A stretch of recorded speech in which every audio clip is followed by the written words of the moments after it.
이번 한 주간 저희들에게 예레미야 애가서를 묵상의 말씀으로 주셨습니다. 하나님 앞에 은혜 받고도 우상 숭배하고 선지자들 수없이 보내가지고 돌아서라고 회개하라고 했음에도 불구하고 끝까지 죄악의 길을 걸어간 결과, 이미 성령의 감동으로 기록하신 그 말씀만 가운데 너희가 나를 떠나면 이런 저주를 받게 될 것이라고 말씀하신 그대로 그 저주가 하나님 백성들에게 임했습니다. 예루살렘 성은 함락이 되었고 이방인들이 그 하나님의 성을 짓밟았습니다. 성전을 유린했습니다. 돌 위에 돌 하나 남지 않고 다 무너졌습니다. 하나님 백성들이 처참하게 이방인의 칼날에 목숨을 잃었습니다.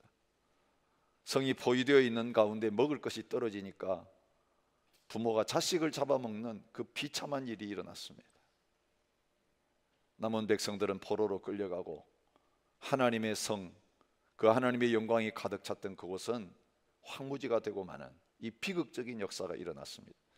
누구에게 도와달라고 호소할 수도 없는 것은 자신들의 잘못 때문에 그렇게 되었기 때문입니다. 전능하신 하나님, 애굽에서 그들을 건져내신 하나님, 수많은 이방 민족의 공격 가운데 그들을 보호하시고 지켜내셨던 그 하나님, 그 하나님이 그들을 떠나셨고 그 하나님의 공의가 그러한 비참한 심판을 가져오게 만들었기에 그 하나님 앞에 아무 할 말이 없는 그런 가운데 서 있는 것이 이스라엘 백성들의 모습이었습니다. 여러분, 지난주일 우리가 최악의 상황을 최선으로 바꾸시는 하나님에 대해서 살펴보았습니다. 그런데 여러분, 그 당시에 바울의 삶은 어땠습니까? 하나님의 복음 위해서, 비전을 위해서 다 맡기고 다 헌신하고 떠나는 가운데 주님의 손에 다 맡긴 가운데 그런 어려운 일이 났기 때문에 그 어려움 당했을 때 당당하게 주님을 향하여, 주님, 내가 주님 위해서 다 드렸으니 나는 잘못한 거 없고 이 사람들이 이런 어려움들을 나에게 주니 주님 해결해 주세요라고 당당하게 하나님 앞에 나설 수 있는 그런 조건이었다면, 오늘 이 예레미야를 통해서 보여주시는 이 이스라엘 백성들의 처지는 자신들의 잘못 때문에 그런 벌을 받고 그런 심판을 당했으니 아무런 소망이 없는 그런 자리에 설 수밖에 없었던 것입니다. 우리 예레미야 애가를 살펴보면 예루살렘과 하나님 백성들이 당하는 그 객관적인 상황에 대해서 예레미야 애가서 1장 2장에서 다루고 있는 것을 봅니다. 환경의 문제를 다루고 있는 거죠. 여러분, 힘들고 어려운 환경이 주어졌을 때에 그 환경의 힘듦 때문에 사실 우리가 낙심하고 좌절할 때가 많이 있는 것입니다. 그런데 그 환경이 어려운 것은 어느 정도 견딜 수가 있습니다. 환경 때문에 낙심하는 것은 어쩌면 쉬운 일일 수 있습니다. 금방 하나님의 도우심을 바라보고 하나님의 능력을 붙잡고 일어설 수 있기 때문입니다. 그런데 3장에 들어오면서 예레미야가 깨달은 게 뭡니까? 이 예루살렘이 우상 숭배하다가 아무리 하나님이 고쳐보려고 해도 반응하지 않고 망하는 이것, 이 예루살렘과 이스라엘 백성들의 문제가 아니라 깊이 들여다보니 자기의 문제라고 하면서 깨닫는 거예요. 그래서 3장 1절에 오면서 뭐라고 합니까? 여호와의 분노의 매로 말미암아 고난 당하는 자는 나로다. 여러분, 다른 사람들 때문에 낙심할 수 있고 다른 사람들의 상황 때문에 우리가 낙심할 수 있지만 진짜 우리를 무너뜨리는 것은 바로 내가 그런 존재라고 하는 것을 깨달을 때, 이게 남의 문제가 아니라 나의 문제구나, 내가 구제불능이구나, 내가 하나님의 은혜를 받았고 감격하고 감사하고 주님 앞에 기뻐 뛸 때가 있었는데 죄악의 현실 앞에 딱 맞닥뜨리면 그 은혜는 간 곳이었고, 이스라엘 백성들이 광야의 어려움 만날 때마다 하나님 앞에 불평하고 원망하고 범죄하는 그것이 남의 문제가 아니구나, 그게 다른 나라의 문제가 아니고 다른 사람들의 문제가 아니고 바로 나한테 존재하고 있는구나. 여러분, 내가 하나님 앞에서 그런 존재인 것을 깨달았을 때는 일어설 수가 없이 무너질 수밖에 없는 것이 저희들의 모습인 것입니다. 여러분, 우리가 하나님 앞에 행한 일을 생각하면 지금 내가 당하는 것이 아무 불평하고 원망할 것이 없는 것입니다. 하나님의 공의가 집행되고 있는 것입니다. 여러분, 하나님의 말씀을 우리가 잘 알고 하나님의 범죄하면 어떻게 된다는 거 다 알았기 때문에 하나님께서 기다리다 우리를 향하여서 심판을 집행하실 때, 매를 드실 때에 여러분, 그 매를 맞으면서 아프고 힘들지만 하나님 앞에 하소연할 수가 없는 것입니다. 그러기에 내 자신이 이 벌을 받을 수밖에 없는 죄인인 걸 깨닫게 될 때에 우리는 절망하고 탄식하고 낙심하는 자리에 설 수밖에 없는 것입니다. 여러분, 예약 예레미야가 3장 1절부터 18절까지 그 예레미야 자신이 하나님 앞에서 죄로 말미암아 당하는 그런 고난을 생각하게 되어질 때에 낙심할 수밖에 없게 되었다라고 고백하는 것을 볼 수 있는 것입니다. 내 고초와 재난, 곧 쑥과 담즙을 기억하소서. 내 마음이 그것을 기억하고 내가 낙심됩니다. 무엇이 낙심을 불러오고 있다고 말합니까? 내가 지금 당하는 그 일을 생각하니까, 그것을 기억하니까 낙심이 될 수밖에 없습니다. 이제 나에게 희망 없습니다. 남은 게 죄밖에 없는데 이 죄에게 임할 것은 하나님의 심판밖에 없습니다. 그러니 나는 낙심됩니다. 여러분, 우리가 하나님을 안다고 말하고 하나님을 섬긴다고 말하는데, 사실 우리가 하나님에 대해서 생각하면 생각할수록 낙심되는 그런 자리에 있을 수 있는 거예요. 여러분, 말씀을 묵상하고 설교를 듣는데 어떤 분들은 말씀을 묵상하고 설교를 듣고 나가면서 절망 가운데 나가는 사람이 있어요. 절망 가운데 나가, 나는 안 되겠구나, 나는 희망 없구나, 이제는 벌밖에 받을 게 없겠구나, 하나님의 심판밖에 남은 게 없겠구나. 말씀 읽을 때마다 죄책감이 들고, 말씀 읽을 때마다 나는 안 되겠다, 나는 안 되겠다라고 하는 그 절망으로 무너져 내리는 그런 반응을 하는 분들이 있어요. 여러분, 설교가 온통 뭐 너 잘못했다, 너 벌 받는다, 이런 말씀으로만 막 나에게 와닿아서 사실 예배드리기가 무섭고, 교회에 나오는 게 마치 도살장에 끌려 나와가지고 1시간 억지로 앉아가지고 사실은 그 무거운 주제의 말씀을 안 듣고 도중에 일어나 나갈 수는 없으니까 듣고 있는 것이 고역인 그런 분들이 있을 수 있습니다. 지금 예레미야가 낙심했다라고, 마음이 바닥에 떨어졌다라고 하는 뜻이에요. 낙심했다는 말은 원어도 사실 그렇습니다. 마음이 깔아앉았다는 거예요. 여러분, 그 표현 아시죠? 마음이 깔아앉는다. 여러분, 말씀을 듣는데 마음이 팍 깔아앉아, 분위기가 확 깔아앉는. 그 이유가 뭡니까?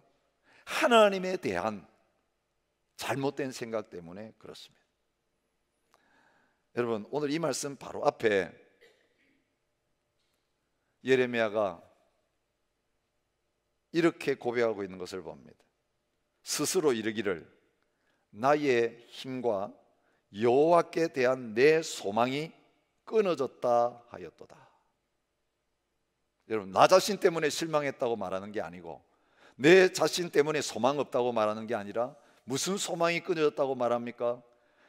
아무리 힘들고 어려웠어도, 내가 잘못해가지고 벌을 받고 있었어도 하나님 생각하면 그래도 일어설 수 있었는데, 이제는 하나님에 대한 소망마저도 나에게 끊어졌다. 하나님도 나 같은 것은 이제 기억 안 하실까 하는 거예요. 이제까지 참아주시고 기다려주시고 용서하시고 다시 은혜를 베푸셨는데, 이제는 하나님도 나는 돌아보지 않으시고 외면하실 거다.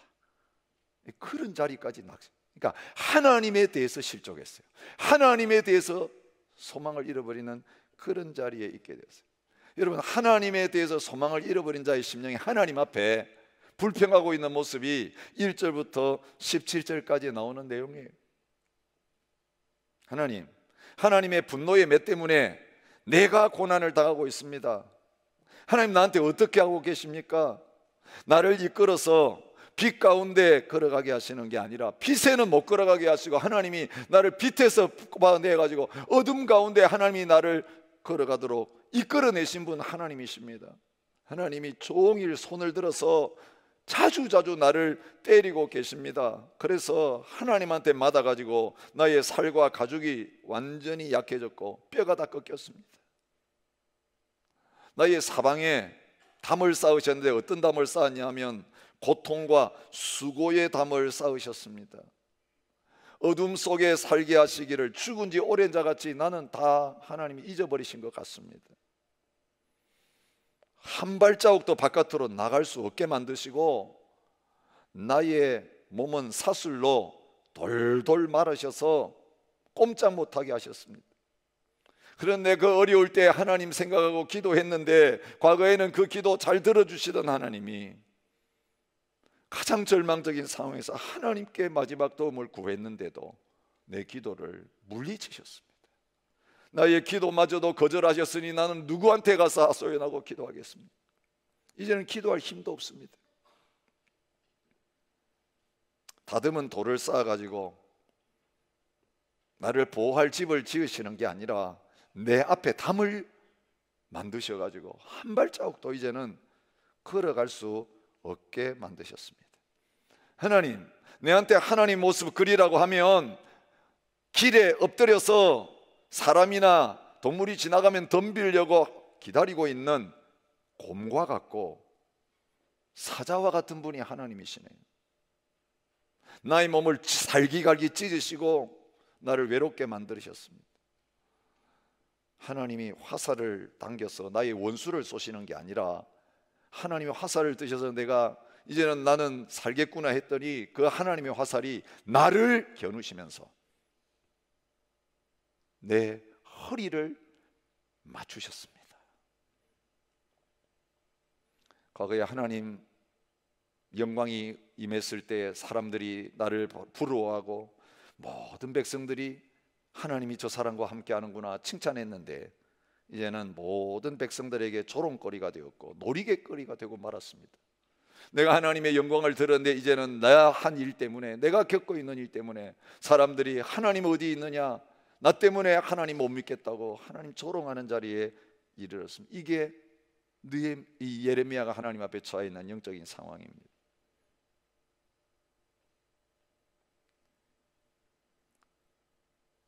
여러분, 이게 현실입니다. 우리의 현실이고 또 우리가 지금 당할 수밖에 없는 일이에요. 여기서 무슨 원망의 말을 하겠습니까? 그러니 낙심할 수밖에 없는 것입니다. 나는 안 되는가 보다, 나는 안 바뀌는가 보다. 이런 은혜와 사랑을 받고도, 이런 말씀을 듣고도, 이런 기회를 수없이 받고도 내가 이 자리에 와서 똑같은 죄를 범하고 결국 그 죄 때문에 이렇게 밑바닥까지 가고 망했으니 이제는 일으킬 거 하나도 남아있지 않는 가운데 있게 되었으니 이제는 나는 끝이다. 이게 절대 절망의 상태에 빠진 예레미야의 모습이었습니다. 여러분, 그런데 오늘 본문을 잘 살펴보십시오. 뭐 때문에 낙심했습니까? 그가 당하고 있는 고초와 재난과 쑥과 담즙, 하나님 앞에 당하는 죄의 결과입니다. 내가 심은 씨를 내가 거두고 있는 겁니다. 죄를 심었더니 온갖 쓰고 독한 것, 그 열매를 먹으면 내가 죽게 되는 그것이 여기 있습니다. 자업자득이란 말 아시잖아요. 결국 남한테 핑계할 수 없어요. 다 내가 심은 대로 내가 거두고 있는 거예요. 그러니 누구에게 하소연하고 누구에게 원망하겠어요? 근데 그걸 생각하면 생각할수록 희망이 없는 것입니다. 절망 가운데 빠지는 거예요. 마음이 자꾸 깔아앉아가지고 이제는 땅바닥에 마음이 탁 붙어가지고 이 마음이 올라오질 않는 거예요.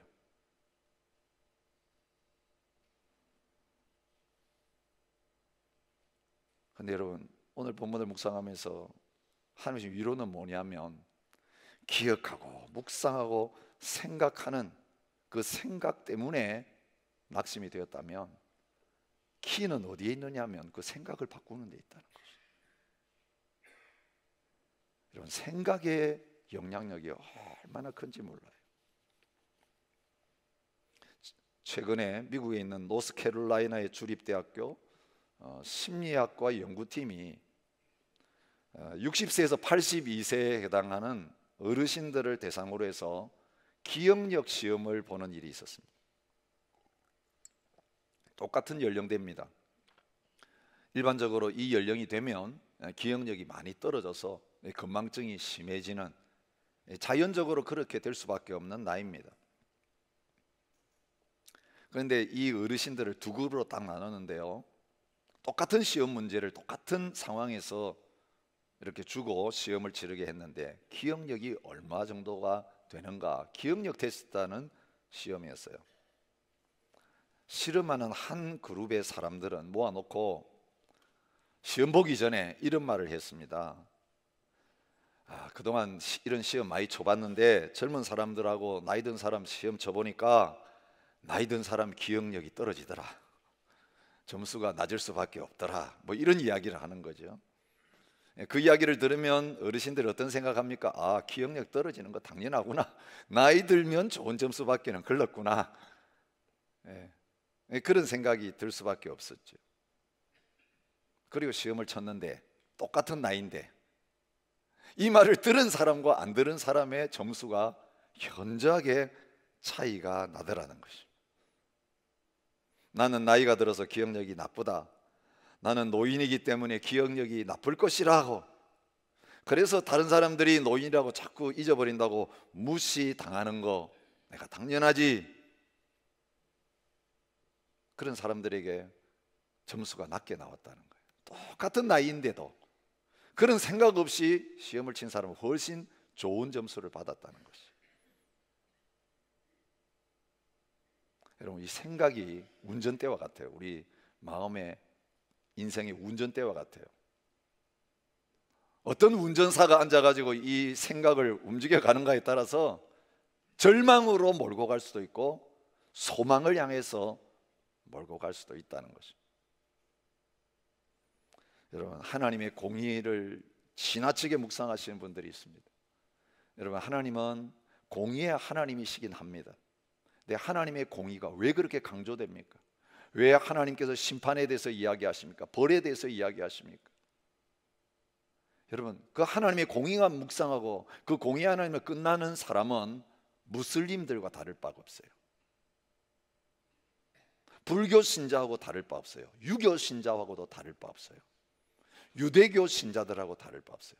모든 다른 종교인들과 조금 더 차이가 없어요. 여러분, 모든 종교에는 권선징악이라고 하는 도덕적인 교훈이 다 있어요. 착하게 살면 잘 되고 나쁘게 살면 벌 받는다. 그런데 오늘 우리가 어떻습니까? 착한 사람입니까? 죄 안 짓고 바르게 살아갈 수 있는 존재입니까? 아닙니다. 아무리 노력해도 결국은 이기적이에요. 나밖에 몰라요. 사람들 앞에서 뭔가 흉내 낼 수는 있을지 모르지만 내 혼자 있을 때 나의 모습을 보면 감출 수 없는 죄악의 존재입니다. 존재적인 죄인일 수밖에 없어요. 그러니 착하게 살아라, 바르게 살아라, 그 도움이 될지 모르지만 결국 하면 할수록 나는 안 된다라고 하는 절망 가운데 이를 수밖에 없어요. 많은 분들이 그런 고백을 합니다. 어릴 때 연주일학교부터 교회 다니면서 죄 지으면 지옥 가, 죄 짓지 마. 그래서 지옥 가기 싫어가지고 겁나서 부들부들 떨면서 착하게 살려고 노력했는데 이상한 건 죄를 안 지으려고 노력하면 노력할수록 죄 짓게 된다는 거예요. 수렁에 빠진 사람과 똑같다는 거예요. 처음에 빠졌을 때는 그래도 상처가 있었어요. 그래서 내 스스로의 힘으로 빠져나오려고 노력하면 노력할수록 수렁에서 빠져나오는 게 아니라 노력하는 만큼 수렁에 들어간다는 거예요. 여러분, 헤엄 못 치는 사람이 물에 빠지면 사는 길은 뭔지 아시죠? 가만히 있는 게 사는 겁니다. 가만히 있으면 몸은 뜨게 돼 있어요. 요즘 그런 방법을 가르쳐 주고 있어요. 물에 빠졌을 때 당황하지 마세요. 힘을 다 빼시고 가만히 있으면 몸은 뜨게 돼 있습니다. 그 떠 있을 때 얼굴 한번 들어서 숨 쉬고 또 이렇게 또 고개 힘드니까 숙이고 있다가 또 숨이 차면 숨 한 번 쉬고 또 가만히 떠 있으면 안 죽습니다. 여러분, 이게 살 수 있는 원리예요. 그런데 물에 빠져서 살아보겠다고 발버둥 치면 물 먹고 결국은 익사하게 되는 거예요. 우리 존재가 그래요. 죄를 안 지으려고 하는데, 지옥 가기 싫은데 노력할수록 죄가 안 지어지는 게 아니라 죄가 더 지어지더라는 거예요. 여러분, 공의의 하나님만 생각하고 그 심판이 무서워서, 지옥이 무서워서 착하게 살아야지 이래서 우리가 다 살 수 있다면 교도소에 간 사람은 전부 다 의인이 되어서 나와야 되는 것입니다. 벌을 많이 받은 사람은 다 착하게 돼 있어야 되는 거예요. 그런데 아시죠? 교도소 많이 간 사람이 더 전과범이 되는 거예요. 더 흉악범이 되어지는 거예요. 여러분, 하나님이 두려운 거 틀림없어요. 지옥 가기 싫어요. 그래서 선하게 살려고 노력해요. 그런데 현실은 어떠냐면 죄를 안 지으려고 할수록 더 죄짓게 된다는 거예요. 선을 행할 능력이 나에게는 전혀 없다는 것을 철저하게 발견하게 되고, 그 결과는 뭐냐면 내가 이제는 하나님께 더 실망했습니다. 그 이야기에 나오는 거예요. 하나님 뭡니까? 십계명 주시고 착하게 살아라, 선을 행하라, 그러면 살리라 해놓고 내가 그 착하게 살려고 십계명대로 살려고 노력했는데 지금 이 지경까지 왔으니 하나님에 대해서 실망했어요. 지킬 수도 없는 법을 나한테 줘가지고 결국 왜 이렇게 나를 죄인으로 깍 올고 매십니까? 내가 하나님 모를 때는, 교회 안 나오고 십계명이고 뭐가 뭔지 모를 때는 그냥 내 마음대로 살면서 행복했어요. 나름대로 행복했어요. 죄책감도 없었어요. 그러다가 살다 가면 그만이지, 한 번밖에 없는 인생 마음대로 살다 가자 죄를 용기 있게 지을 수 있었는데, 교회 나와가지고 하나님 알고 나니까 아무것도 못하게 됐습니다. 내 마음대로 살아도 이게 죄라는 생각 때문에, 죄책감 때문에 불안하고, 하나님 왜 바르게 살려고 십계명 지켜볼 노력하면 안 되고, 하나님 이게 뭡니까? 하나님 왜 나를 자꾸 올가 매셔가지고 꼼짝 못하게 하십니까? 나를 이렇게 만들어 놓고 하나님 혹시 즐기고 계시는 거 아니세요? 여러분, 오늘 우리가 하나님의 모습에 대해서 바른 생각을 하지 못하게 되면 그 무서운 매를 드시고 조그마한 흠이라도 있는지 살살이 다 찾아내가지고, 여러분 학교 다닐 때 교문에 서가지고 복장 검사하는 엄한 선생님, 그 생각하고 교회 나올 때 이게 전부 다 털어봐. 예? 다 벗겨가지고 뭔가 흠을 찾고 흠을 찾기만 하면 그걸 지적하고 벌 줘야만 속이 시원한 이런 이상한 하나님이라고 생각하니까 그 하나님 만족시킬 수가 없는 거예요. 아무리 최선을 다해도 또 나는 뭔가 부족한 게 있거든요.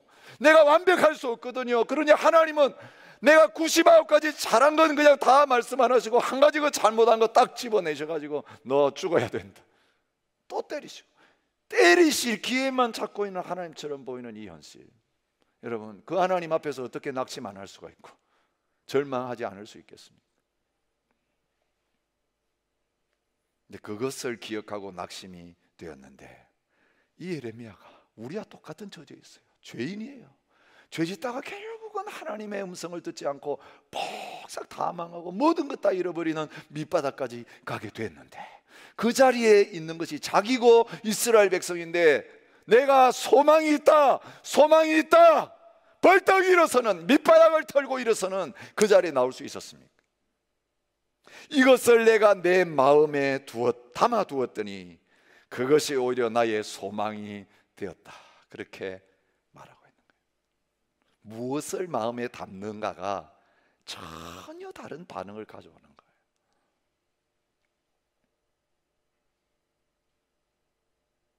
마음을 돌이켜야 합니다.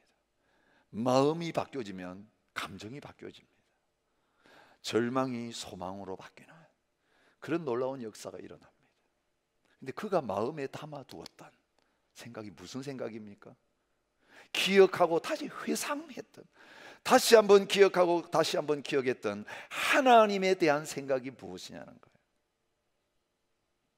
여러분, 하나님의 은혜와 긍휼과 사랑이 그에게 생각이 된 거예요. 여러분, 누구에게 긍휼이 필요합니까? 누구에게 은혜가 필요합니까? 누구에게 자비가 필요합니까? 희망이 없는 자에게, 자기 죄 때문에 망할 수밖에 없는 공의의 하나님의 심판대 앞에 모든 죄가 다 드러나고 드러난 죄 때문에 죽을 수밖에 없는 존재에게 하나님이 자기의 원래 모습을 보여주시는데, 내가 공의로 하면 너 끝장이다, 너 이제 희망 없다, 그런데 이런 죄를 지어서 죽을 수밖에 없는 너를 내가 사랑한다. 이 죄는 지겹게 내가 미워하고 하나도 용납할 수 없지만 이 죄 때문에 죽게 된 너를 내가 사랑하고 너를 기뻐하고 너를 건지기를 원한다. 여러분, 이것이 사랑의 하나님, 자비의 하나님, 긍휼의 하나님의 모습인 거예요. 그는 그 공의의 하나님을 묵상하다가 그 공의 앞에서 절망했다가 그 공의로우신 똑같은 하나님이, 여러분, 그 하나님께서 죄 때문에 이스라엘 백성들 다 포로로 끌려가게 하시고 성전까지 무너지게 하시고 하나님의 선지자인 예레미야까지도 이런 절망 가운데 있게 하신 그 공의의 하나님이 그렇게 하신 이유는 이제는 아무도 돌아보지 않고 아무도 함께 할 수 없고 아무도 소망 없다고 말하는 그때서야 이 사람도 소망이 없고 환경도 소망이 없지만 나 때문에 이 사람들은 소망 있는 사람이다, 그걸 보여주시기 위해서 역사하기 시작하시는 그것을 발견하게 하시고 그 하나님을 기억하고 하나님을 생각함으로 말미암아 일어서기 시작하는 모습을 보여주고 있는 것입니다. 시편 42편 6절에 보면 낭망한 한 믿음의 사람이 이렇게 고백하는 내용이 나와요. 내 하나님이여, 내 영혼이 내 속에서 낙심이 되므로 내가 요단 땅과 헤르몬과 미살산에서 주를 기억하나이다. 우리가 기억해야 될 그 하나님의 모습을 오늘 이 시간 눈을 들어서 다시 바라보며 그 하나님 때문에 이 어둠이 물러가고 우리의 마음에 하나님이 주시는 소망이 가득 차기 시작하는 그런 은혜가 저와 여러분에게 있으시기를 바랍니다. 그가 다시 마음에 생각하는 하나님. 여러분, 이게 마음을 돌이켰다는 뜻이에요. 마음에 담아두었다는 말은 오늘을 보니까 마음을 돌이켰다는 거예요. 마음의 생각을 바꾸었다는 거예요. 그 하나님을 어떤 하나님으로 생각합니까? 여호와의 인자와 긍휼이 무궁하심으로 우리가 진멸되지 아니함이니이다. 여러분, 하나님의 진노는, 하나님의 공의는 잠깐이에요. 그러나 하나님의 긍휼과 자비는 영원하세요. 완전히 망하지 않았어요. 살펴보세요. 다 끝나지 않았어요. 나는 다 끝났다고 생각하는데 하나님의 자비와 긍휼을 생각해 보니까 하나님이 남겨두신 게 있는 거예요. 진멸되지 않았어요. 끝장난 줄 알았더니 아직 남아있는 게 있어요. 아직 내가 살아있어요. 아직까지도 내 생명을 가져가지 아니하셨어요. 그런데 그것이 아침마다 새로우니 주의 성실하심이 크시로소이다. 아침에 눈 떠보면 오늘 어떻게 사나 싶은데 아침에 또 일어나 눈 떠보면 하나님의 사랑과 긍휼이 나에게 있는 거예요. 여러분, 그 사랑과 긍휼 때문에 아침에 일어나 눈 뜰 수 있다는 사실 아세요? 하나님의 공의로 끝났으면 아침에 오지 말아야 돼요. 여러분, 우리 얼마나 힘들고 어려우면 아침에 오는 게 싫어요. 자리에서 일어나기 싫어요. 얼마나 마음이 가라앉아 있으면 침대에서 일어날 수가 없어요. 그런데 아침에 그 절망 가운데 저녁에 절망 가운데 눈을 감았는데 아침에 다시 눈이 떠지고 아침에 다시 하루가 시작된 것을 보면서 이것은 하나님의 인자와 긍휼입니다. 내 행한 대로 갚으셨으면, 진멸했다면 오늘이라는 날이 없어요. 그런데 주님, 이 하루를 다시 주시는 것 보니, 나의 생명이 붙어있는 것 보니까 주님의 자비와 긍휼이 무궁하신 것이 나에게 다시 생각납니다. 주께서 영원하도록 버리지 않으실 것이며, 너 집 나가! 잠시 쫓아낼 수 있지만 영원히 나가라는 소리가 아니에요. 부들부들 떨면서 눈물로 통곡하고 절망하는 그 순간에 한밤중에 문이 열리면서 아버지가 다시 나오시는 거죠. 얼마나 추웠느냐, 힘들었느냐, 다시 집에 들어오너라. 여러분, 아들이 벌벌 떨면서 잠 못 자고 고통당하고 있었던 게 아니라 아들 나가라고 해놓은 그 엄마 아빠가 그 아들이 거기서 떨고 자지 못하고 울고 있는데 편안하게 발 뻗고 자고 있는 게 아니라 그 아들 생각하면서 잠을 이루지 못하고 그 아들 행한 대로 하면 안 나가야 되는데 그 밤새도록 떨다가 죽어야 되는데 그 한밤중에 그 사랑 때문에 문을 열고 와서 그 아들을 다시 집으로 받아들이는 그 아버지의 모습.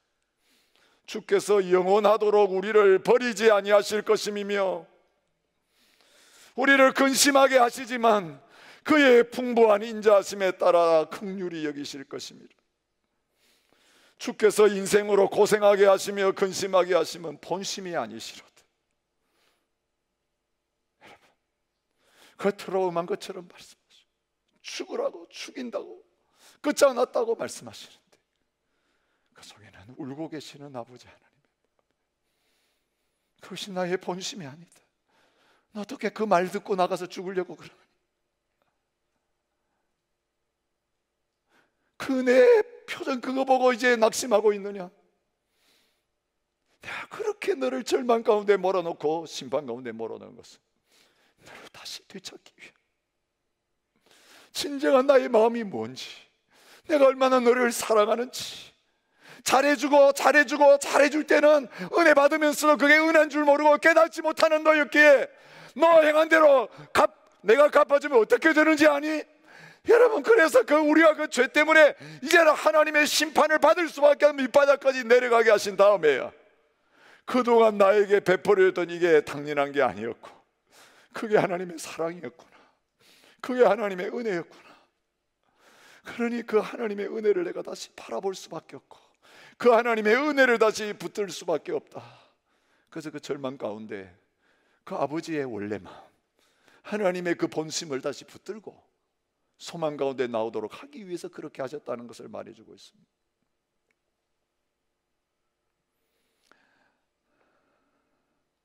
유대인의 전설에 가면 하나님이 사람을 창조하시기 전에 그의 보좌 주위에 있는 천사들하고 의논을 하셨다고 합니다. 정의의 천사는 이렇게 말합니다. 하나님, 사람 만들지 마십시오. 사람 만들면 그가 동료 사람들에게 모든 종류의 악을 행할 것이고 사람은 원래 강팍하고 잔인하고 부정직해서 세상이 금방 불의로 가득 차게 될 것입니다. 그러니 만들지 마세요. 그렇게 조언을 했다가 진리의 천사가 나와서 반발하면서 말합니다. 사람 만들지 마세요. 이 사람이란 존재 거짓되고 형제 속이고 나중에는 하나님 당신도 속이려고 할 겁니다. 거룩의 천사도 나와서 말합니다. 절대로 만들지 마세요. 당신 얼굴 앞에서 당신을 더럽힐 것입니다. 그런데 마지막으로 하나님이 사랑하시는 자비의 천사가 한 걸음 앞으로 나와서 말합니다. 사람을 만드시옵소서. 그가 죄를 짓고 정의와 진리와 거룩의 길에서 멀어질 때에 제가 부드러운 손길로 그를 감싸고 사랑스러운 음성으로 그에게 말해서 다시 당신께 데리고 오겠습니다. 여러분, 우리가 드리는, 자주 부르는 찬송 가운데 이런 찬송이 있어요. 아침 안개에 눈앞 가리듯 나의 약한 믿음 의심 쌓일 때 부드럽게 다가온 주의 음성, 아무것도 염려하지 말라. 빗줄기에 바위 패이듯 나의 작은 소망 사라져갈 때 고요하게 들리는 주의 음성, 내가 너를 사랑하노라. 외로움과 방황 속에서 주님 앞에 나갈 때에 위로하시는 주님, 나를 도우사 상한 나의 마음 감싸주시네. 십자가의 보혈로서 주의 크신 사랑 알게 하셨네. 주님께 감사하리라. 언제나 주님께 감사해. 여러분, 이 하나님이 우리 하나님이세요.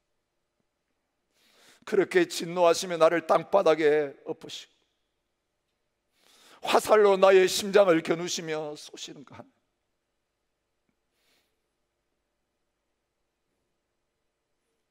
우리를 사랑한다고 말씀하시고 독생자를 내가 서야 될 그 자리에 대신 세우시고는 나를 빼내서 예수님이 쓰셨던 그 아들의 자리에 세우시고 내가 너를 사랑한다고, 너는 나의 사랑하는 아들이요 딸이라고 말씀하시는 분이 바로 저와 여러분이 섬기고 있는 사랑의 하나님인 것을 보여주고 있습니다.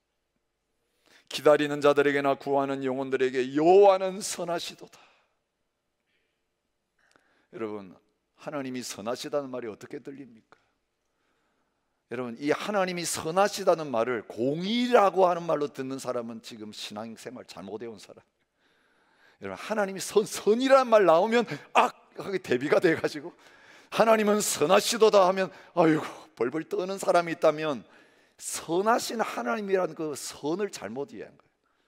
여러분, 이 선이라는 말로 번역된 하나님 뜻은 좋다는 말입니다.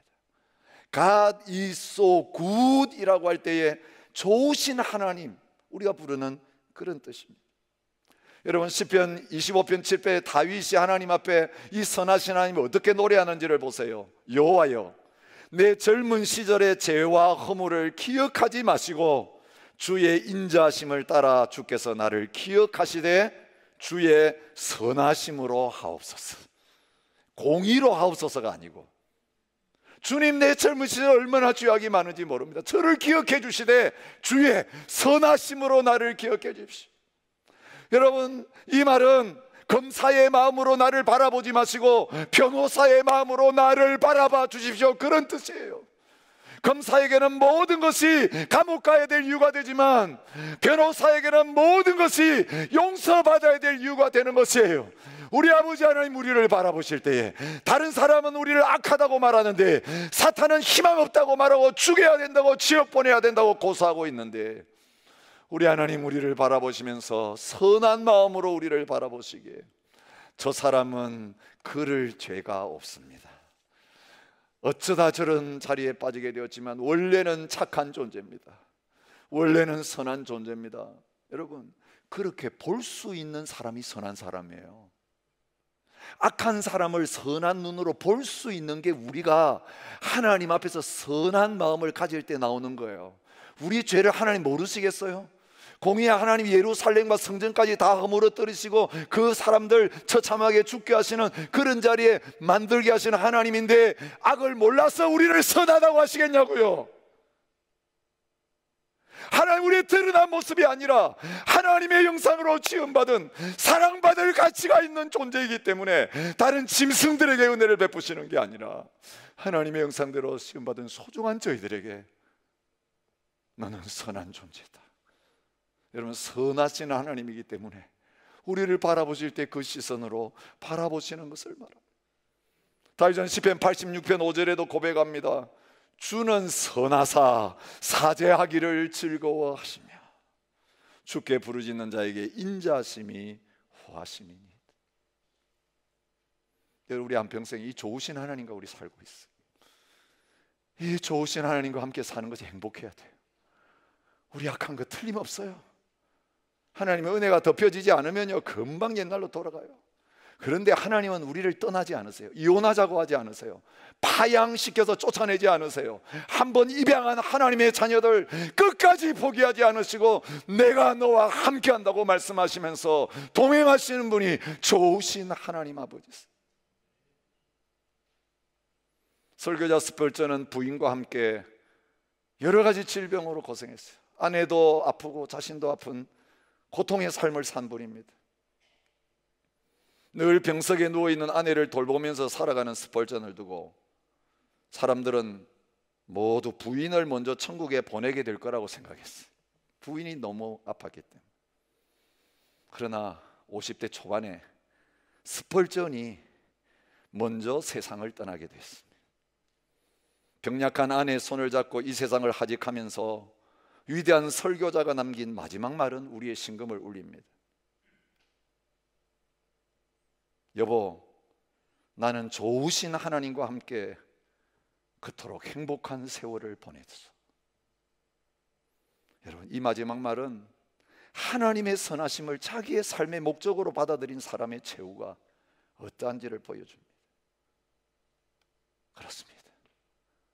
이런 내 인생이 옛날에 벌써 끝났어야 되는데 하나님이 끝내지 않으시고 또 은혜를 베푸시고 또 참으시고 또 기다리시고 또 사랑하셨어.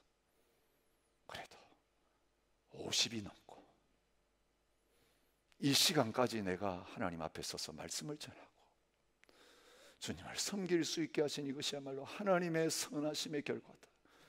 나 같은 악한 존재가 하나님 앞에 쓰임받으면서 이 50을 넘길 수 있었다는 것이 하나님의 은혜다. 50년의 내 인생의 자체는 하나님의 선하신 역사의 기록이다. 여러분, 오늘 우리의 나이가 어떠한지 상관없이 여러분, 여기까지 우리가 살 수 있었다는 것은 하나님의 선하심과 인자하심이 영원하시기 때문인 것을 기억하시기를 바랍니다. 그 인자하심이 있는데 무엇이 문제입니까? 그 영원하신 인자하심이 나를 기다리고 있는데 나의 어떤 것이 문제가 될 수 있겠냐고. 하나님이 문제 안 된다고 하시면 문제 없는 것이. 이 시간 하나님 앞에 서도 당당하게 하나님 앞으로 나갈 수 있는 은혜가 저와 여러분에게 준비되어 있는 것입니다. 이 하나님을 생각하며 그는 다시 소망을 갖게 되었다고 말합니다. 그러기에 그는 하나님 앞에서 그 은혜에 베푸시는 하나님, 좋으신 하나님 앞에서 기도할 수밖에 없었어요. 하나님을 바라볼 수밖에 없었어요. 그의 기도의 내용이 뭡니까? 나를 기억해 달라고 하는 것이. 내 고초와 재난 곧 습과 담즙을 기억하소서. 하나님, 죄 때문에 벌받아야 될 존재입니다. 그러나 하나님의 은혜와 사랑이 있고, 그러기 때문에 하나님의 언약이 있습니다. 언약적 저주를 말씀하신 다음에는 언약적인 복을 함께 말씀하셨습니다. 우리가 회개하고 주님 바라보고 돌이킬 때, 주님만을 소망할 때 다시 긍휼을 베푸시겠다고, 다시 복을 주시겠다고 약속하신 하나님, 나를 기억해 주세요. 나를 기억해 주세요. 한평생 강도짓하며 사람 죽여 살았던 그 강도가 주님과 함께 십자가에 못 박혀 있을 때, 당신의 나라 임할 때 나를 기억해 주십시오. 무슨 면목으로, 뭐 하나도 선한 게 아무것도 없는 그 인생이 무슨 면목으로 주님 앞에 나를 기억해 달라고 했는데, 오늘 너가 나와 함께 낙원에 있으리라. 한평생 죄짓고 살다가 마지막 순간에 나를 기억해 달라고 기도했을 때, 주님은 그 기도를 외면하지 않으시고 영원한 낙원의 문을, 천국의 문을 그를 향하여 열어주셨습니다. 여러분, 세상에 소망이 없기 때문에, 나 자신에게 소망이 없기 때문에, 하나님의 공의 앞에 서면 아무 소망 없는 존재이기 때문에 우리가 마지막으로 붙잡고 기대하고 바라볼 수밖에 없는 분이 있습니다. 내 대신 십자가에서 저주의 형벌을 받으시고 부끄러운 가운데 죽으신 예수 그리스도, 그분의 십자가밖에 없어요. 십자가가 우리의 소망이에요. 예수님만이 우리의 소망이에요. 그 십자가를 바라보면 하나님의 은혜가 나타나요. 십자가에 하나님의 긍휼이 툴툴툴 흐르고 있어요. 하나님 얼마나 선하신 분이신지. 죄 없는 자기 아들을 우리 대신 십자가에 못 박으면서 그 피가 줄줄 흘러내릴 때에 우리를 향한 예레미야와 같은 우리를 사랑하시는 하나님의 눈물이 방울방울 우리에게 흘러내리고 있는 거예요. 여러분, 그 십자가에 흘러진 보배로운 피가 하나님의 사랑의 눈물이 되어 여러분의 낙심하고 주저앉은 그 심령 마음 가운데 뚝뚝 떨어지게 되어질 때에 여러분이 다시 살아나게 될 것입니다. 예수님밖에 나의 소망이 없습니다. 십자가밖에 나의 소망이 없습니다. 복음밖에 나의 소망이 없습니다. 십자가를 통하여 하나님의 자비와 긍휼과 선하심을 영원히 보여주신 그 십자가의 주님 앞에 다시 한번 그 십자가를 묵상하고 그 주님의 사랑을 묵상하고 기억함으로 말미암아 모든 절망을 딛고 벌떡 일어나서 주님과 함께 동행하는, 감사와 기쁨으로 주님을 다시 섬기는 자리로 나아갈 수 있는 저와 여러분들이 되실 수 있기를 축복합니다. 여러분, 우리 함께 자리에 일어나셔서 찬양했으면 좋겠습니다. 그렇습니다. 예수님의 이름밖에는 소망이 없습니다. 우리의 소망일 뿐만 아니라 온 세상과 열방의 소망이 예수님이십니다. 절망 가운데 있는 이웃들을 향하여, 이 세상을 향하여 우리 나아가서 예수님이 소망이시라고 함께 선포하며 증거하는 삶을 사는 저희가 될 수 있기를 축복합니다.